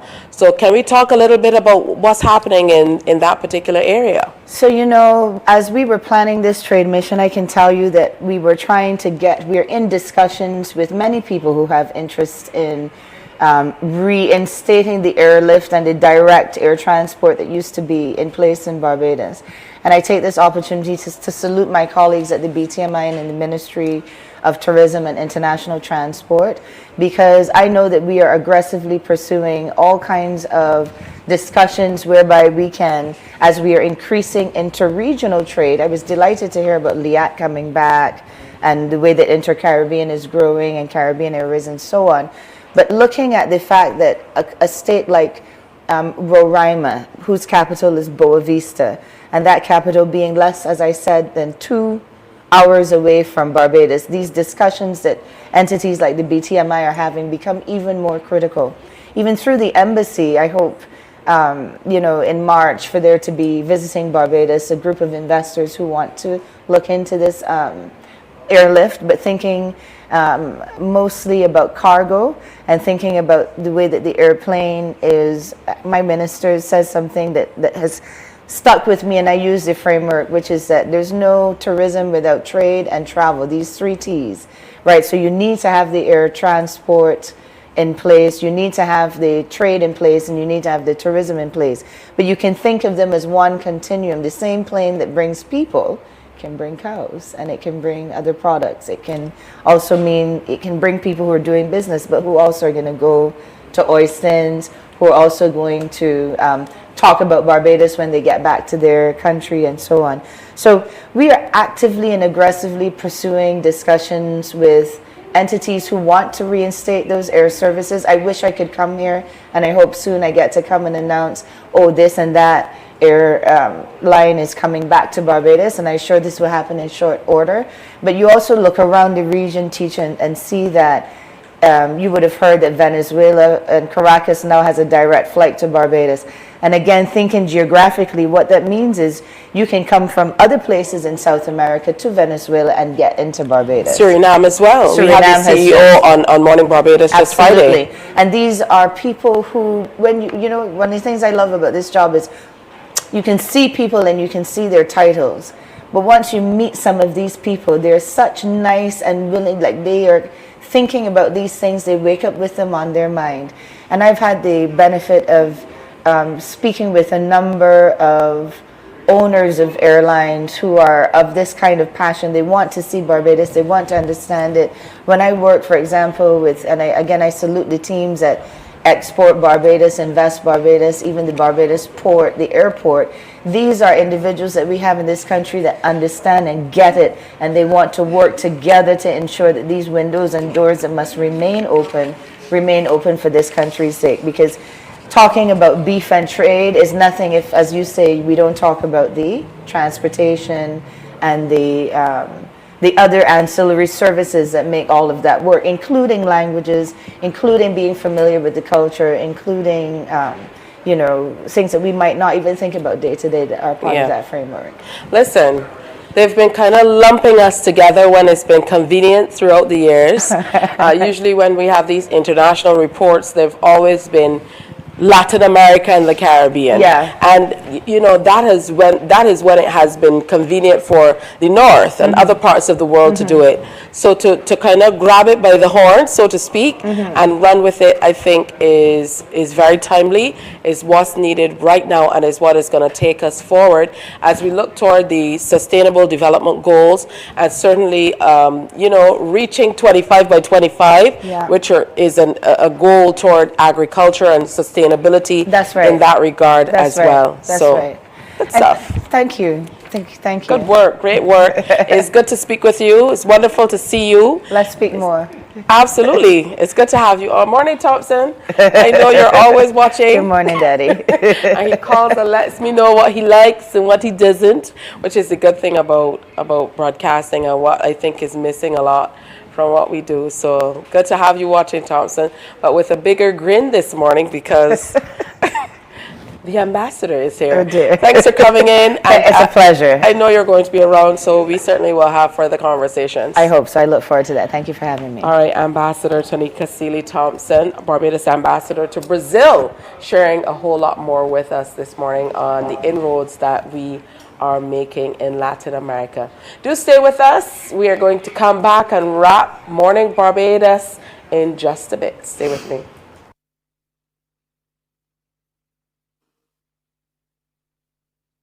Morning, morning, morning. Good morning. Good morning to you.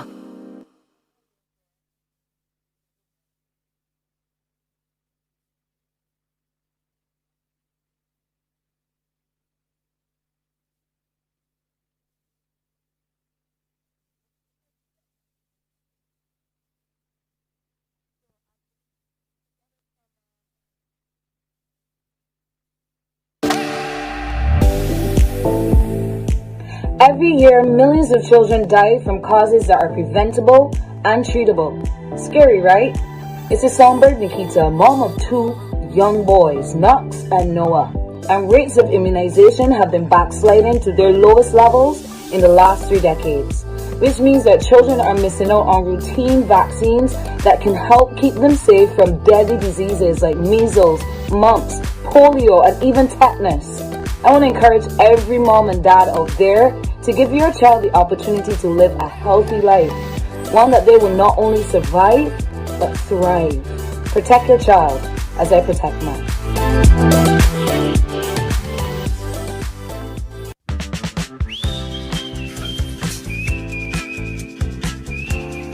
Hello, Good day, my name is Dr. Diane Brackett. I'm the Clinical Director at the Barbados Diabetes Foundation and also the lead consultant at the Diabetes Clinic. My tip for the week is plan it. And what do I mean by plan it?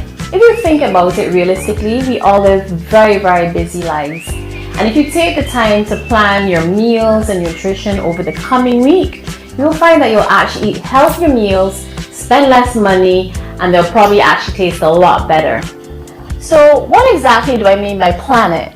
Where are you gonna go? What you're gonna buy? Where are you gonna shop? What about your budget? When you're gonna cook food? Maybe when you're gonna prepare snacks for maybe the kids in the week. Take this cantaloupe for example. There's so many things that I can do with this. I could actually use this to make an unsweetened natural juice. Maybe hit it with a twist of lime. I can also cut it up and just eat it as fresh fruit. Maybe I can actually make a smoothie with it, with yogurt. You know what else I love to put cantaloupe in? Salad. Or how about using it as a chutney, a pickle, add it to meats. There's just so much stuff that you can do with just the simple things that you can buy. So remember, the health of our children matters. What you put in is what you get out. So plan your best life today.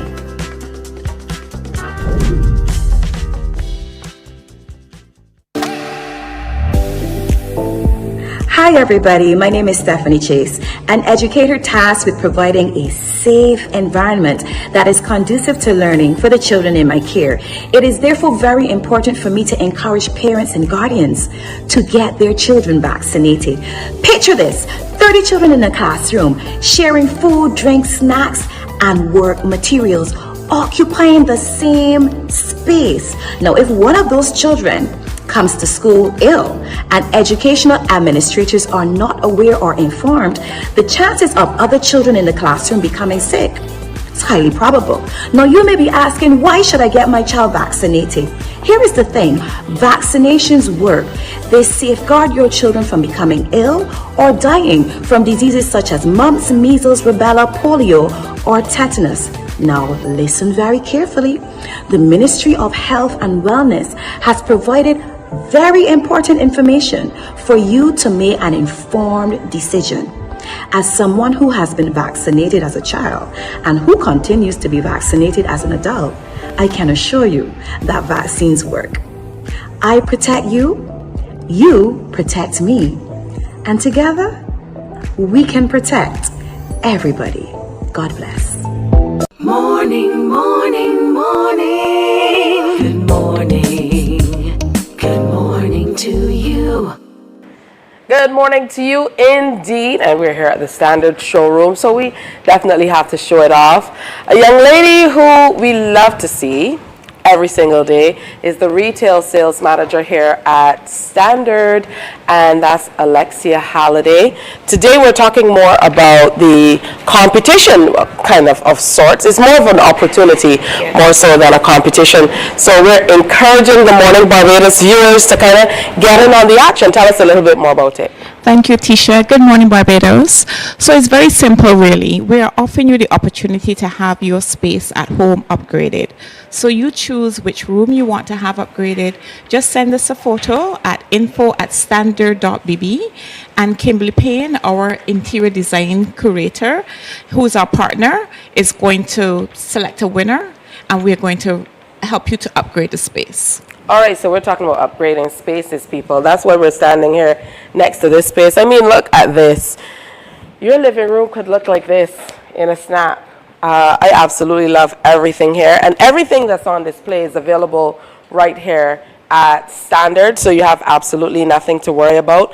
As she told you, all you have to do is send that photo, snap the photo of the room and say, this room is the pits, and I need some help in making it a little glowy. Yeah, so we're going to give you that opportunity to consult and maybe to get some wonderful things at a great discounted price. Yes, absolutely. So with that as well, there will also be a voucher from Standard Barbados to help you with purchasing anything you need to purchase. If you don't need to purchase furniture, that's okay. We will work with what you have there already, but you can always supplement it with some nice accessories, some nice finishing touches. It's true. Before we used to go with, you know, if we look back in Barbadian culture, so to speak, what we did is a lot of people covered the table with a tablecloth, or we used to cover with plastic, or still do. But these days, you know, people are moving away from that a bit. They're covering with accessories and certainly bigger vases and doing a lot more with them.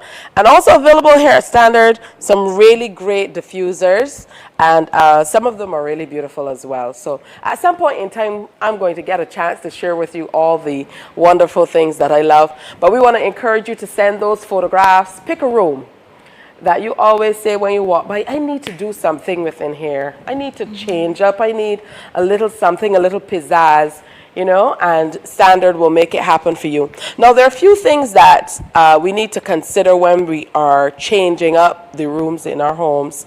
And I wanted you to talk to that specifically today, Alexia. Like, for example, you told me that a lot of people come in and they say, I love this couch, but they're not sure if it can fit through the door, how it would go with their space, what type of color scheme they're looking for. So there are a few things that you want people to do before they come in to make sure that they're making the best of their visit to Standard. Tell us more. So one of the first things you need to do is to measure the space that you want the item to go into. So we need to know how large the room is or the space that it's going to go into. You also have to be conscious of the hallways, of the windows, of the heights of the windows. For instance, if you're purchasing a bed frame, you need to make sure that the height of the bed frame is not going to come up above the lower part of the window. You need to consider whether or not you're going to be able to get it through the doorways. Sometimes persons purchase lovely fridges, but we can't get it through the door. And sometimes we have to wind up taking off the door jamb and things like that. And sometimes when you do that, they don't fit back exactly. Sometimes when you take the door off of the fridge, it doesn't realign exactly, even if the manufacturer says that you can take it off and put it on. So we like to avoid doing things like that where possible. So we always recommend you measure the doorway, the hallway, especially if it has to go up the stairs. You have to be careful if it's going to go around the corner and so forth to make sure that we can get that appliance or that piece of furniture safely into your home. You also want to make sure that it works with the space available in the room as well. If the room is quite large, you don't want a dainty little sofa inside that room unless you're setting up separate little vignettes in that room, or you're also using accent furniture like other accent chairs, or maybe you're using two couches instead of one because you want it to be able to fill the room. You also don't want it to overwhelm the room as well. So you may come in and you may fall in love with a sofa, but if it's going to overwhelm the entire room, it's going to take away from the beauty of that sofa as well as the room. You need to be able to walk comfortably around the furniture. There you go. That last thing she said. You like the furniture and it's really beautiful, but when you get in that room, all you can do is sit down on it. Probably not a good idea. Not a good Still want to be able to move around the space and truly fully enjoy your space. But also when you get the right size furniture, then it kind of sets the tone for the entire room, as Alexia said. Now, when it comes to things like appliances, I know sometimes it can be challenging. So I've been moving around, and I had occasion to speak with you. I've spoken with your operations manager, Mr. Green, as well. And we were looking at kitchen spaces, for example. Some people might not want to know if they want to do the wall oven, if they want to do a gas stove top, if they want to do the gas range, if they want to do an electric. All of these things are things that you could come in and speak with the wonderful people at Standard about, yes? Yes, the CSRs will help to guide you. You may have an idea of what you want your kitchen to look like, but you may not know the things that you need to have in place for that. For instance, if you are going to be connecting a cooktop, electric cooktop, you're going to need to have the 220 volt outlet installed. If you're doing your laundry room as well and you're doing a dryer, you also need that outlet installed as well. If you're venting that dryer to the outside, if it's not a self-condensing dryer, you need to have that hole drilled in the wall that the vent can vent to the outside. So there's certain things that you need to have in place. In terms of choosing between a cooktop and a built-in oven and a standalone appliance, the beauty of being able to do the separate pieces means that you can redesign your kitchen exactly the way that you want. So for instance, if you don't like having to bend down to reach the oven, a built-in oven is perfect for you because you can put it at the perfect height that you don't need to bend down to reach the oven. And you don't necessarily have to put the cooktop on top of the oven. You can put the cooktop anywhere you want in the room. So if you want to position it under the window so that while you're cooking, that you can look outside or wherever, you can position it wherever it's most convenient to you.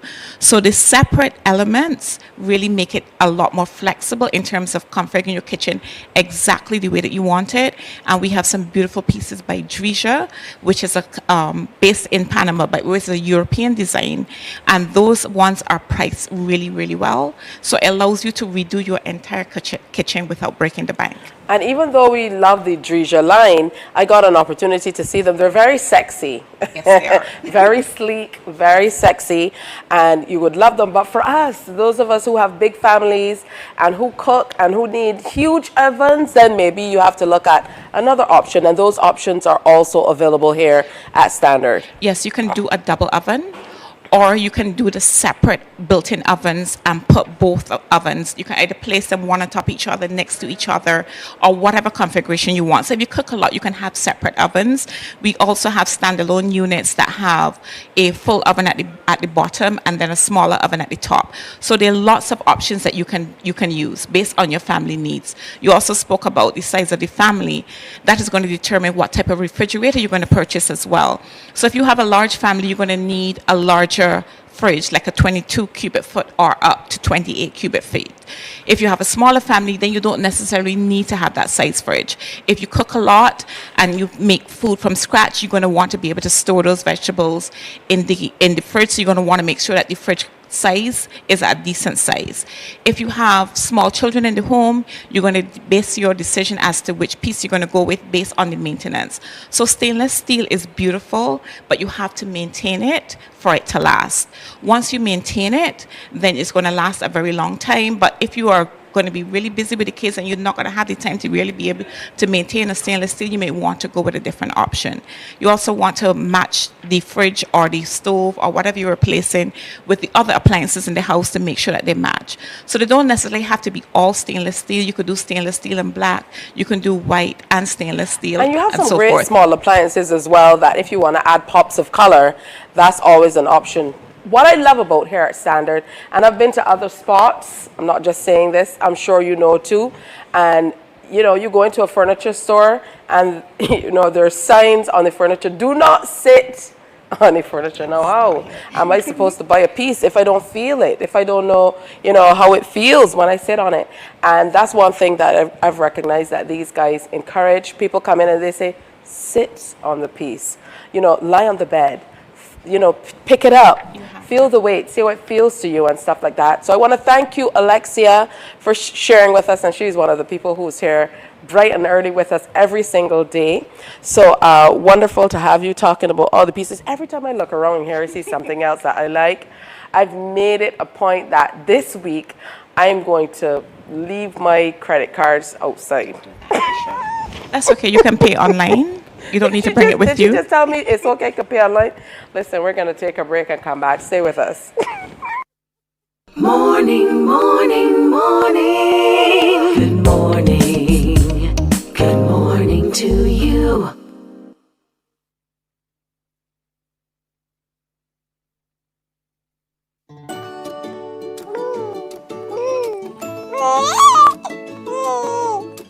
I'm Anne St. John, a consultant pediatrician. When packing healthy lunch boxes, do include a fruit, which includes a banana, apple, orange, or grapes to supply fiber. Aim for low-calorie packaged snacks without the mention of flour or sugar amongst the four ingredients on the back label. 1 in 3 children in Barbados is affected by overweight or obesity. Let us join together as parents and care providers to reduce the further development of this chronic non-communicable disease within our communities.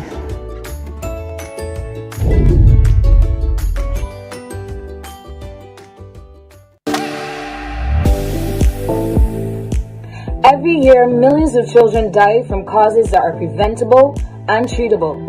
Scary, right? It's a songbird Nikita, mom of 2 young boys, Knox and Noah. And rates of immunization have been backsliding to their lowest levels in the last 3 decades. which means that children are missing out on routine vaccines that can help keep them safe from deadly diseases like measles, mumps, polio, and even tetanus. I want to encourage every mom and dad out there to give your child the opportunity to live a healthy life, one that they will not only survive, but thrive. Protect your child as I protect mine.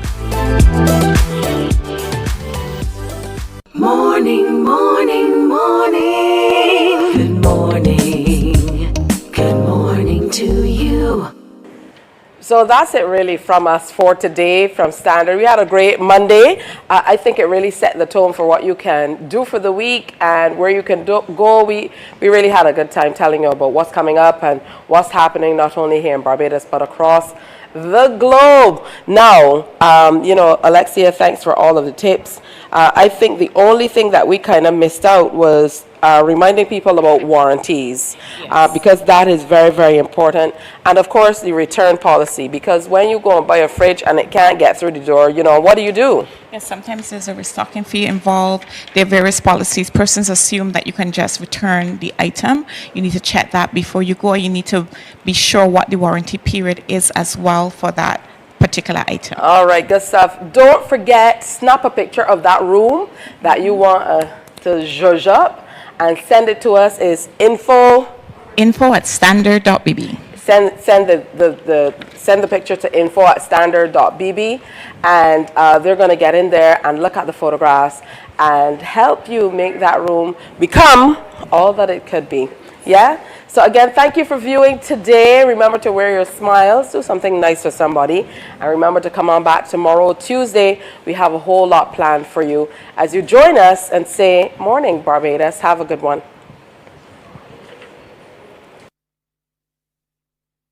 Wake up, wake up, wake up, wake up. Barbados, get up. Good morning.